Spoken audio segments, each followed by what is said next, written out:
The crisis of credit, visualized. What is the credit crisis?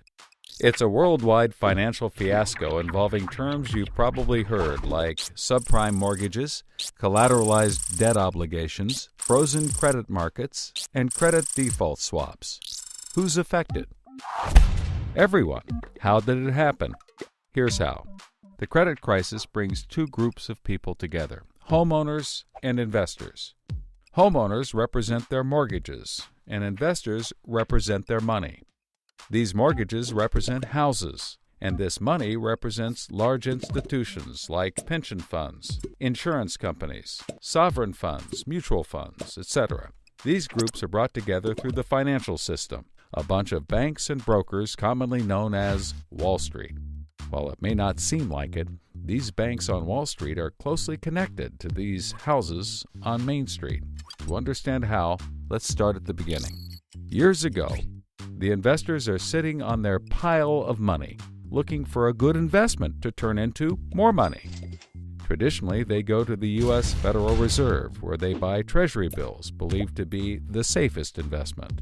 But in the wake of the dot-com bust in September 11th, Federal Reserve Chairman Alan Greenspan lowers interest rates to only 1% to keep the economy strong.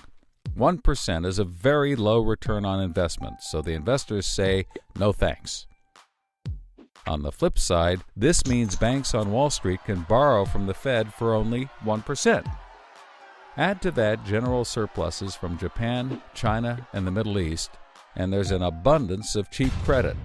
This makes borrowing money easy for banks and causes them to go crazy with leverage. Leverage is borrowing money to amplify the outcome of a deal. Here's how it works. In a normal deal, someone with $10,000 buys a box for $10,000. He then sells it to someone else for $11,000. For a $1,000 profit, a good deal. But using leverage, someone with $10,000 would go borrow $990,000 more dollars, giving him $1 million in hand. Then he goes and buys 100 boxes with his $1 million and sells them to someone else for $1,100,000. Then he pays back his $990,000 plus $10,000 in interest. And after his initial $10,000, he's left with a $90,000 profit versus the other guy's $1,000. Leverage turns good deals into great deals. This is a major way banks make their money. So Wall Street takes out a ton of credit, makes great deals, and grows tremendously rich, and then pays it back. The investors see this and want a piece of the action, and this gives Wall Street an idea. They can connect the investors to the homeowners through mortgages. Here's how it works. A family wants a house, so they save for a down payment and contact a mortgage broker. The mortgage broker connects the family to a lender who gives them a mortgage. The broker makes a nice commission.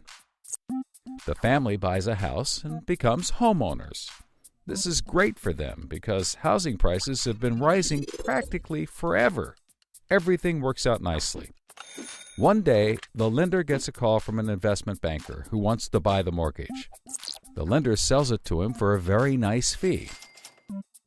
The investment banker then borrows millions of dollars and buys thousands more mortgages and puts them into a nice little box. This means that every month he gets the payments from the homeowners of all the mortgages in the box. Then he sicks his banker wizards on it to work their financial magic, which is basically cutting it into 3 slices: safe, okay, and risky. They pack the slices back up in the box and call it a collateralized debt obligation, or CDO. A CDO works like 3 cascading trays.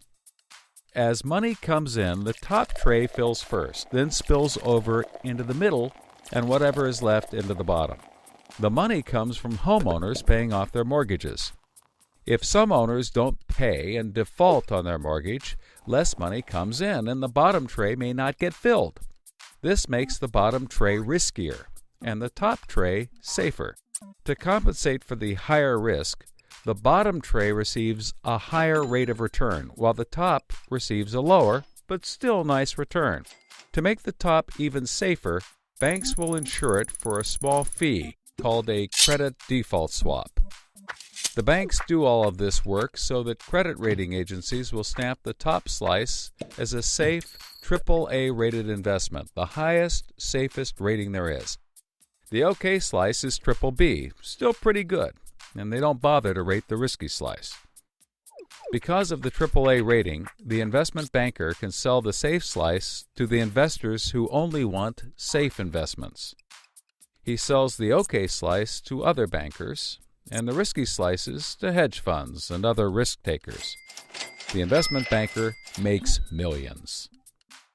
He then repays his loans. Finally, the investors have found a good investment for their money, much better than the 1% Treasury bills. They're so pleased they want more CDO slices. So the investment banker calls up the lender, wanting more mortgages. The lender calls up the broker for more homeowners, but the broker can't find anyone. Everyone that qualifies for a mortgage already has one, but they have an idea.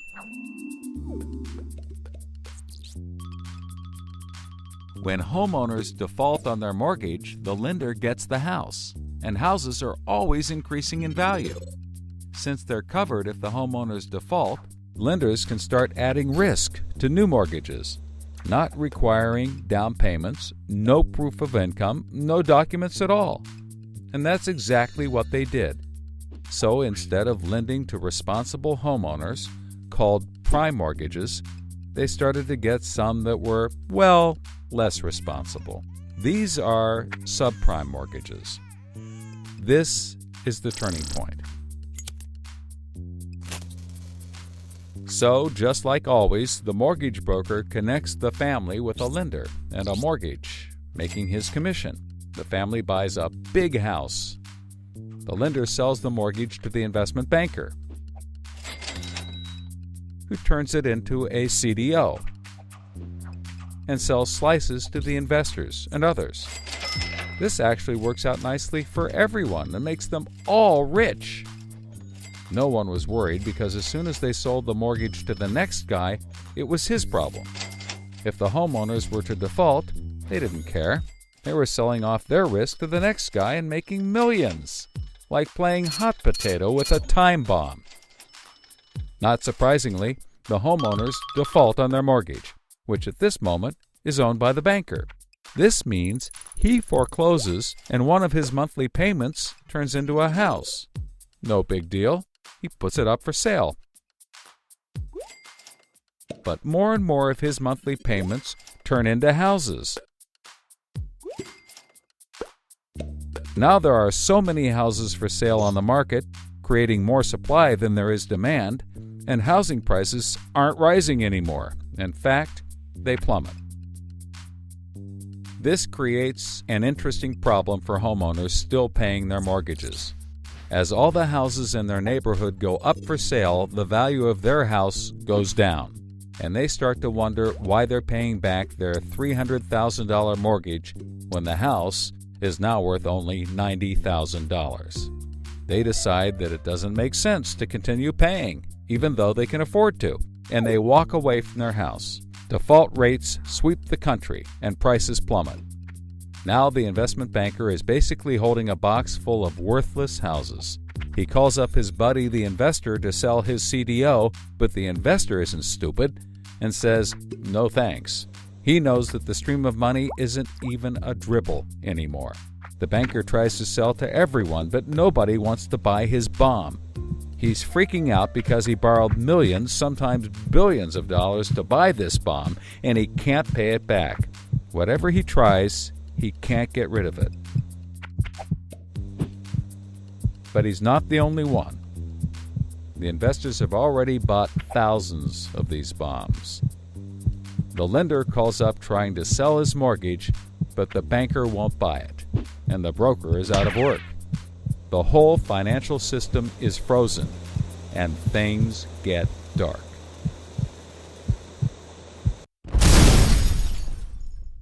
Everybody starts going bankrupt. But that's not all. The investor calls up the homeowner and tells him that his investments are worthless. And you can begin to see how the crisis flows in a cycle. Welcome to the crisis of credit.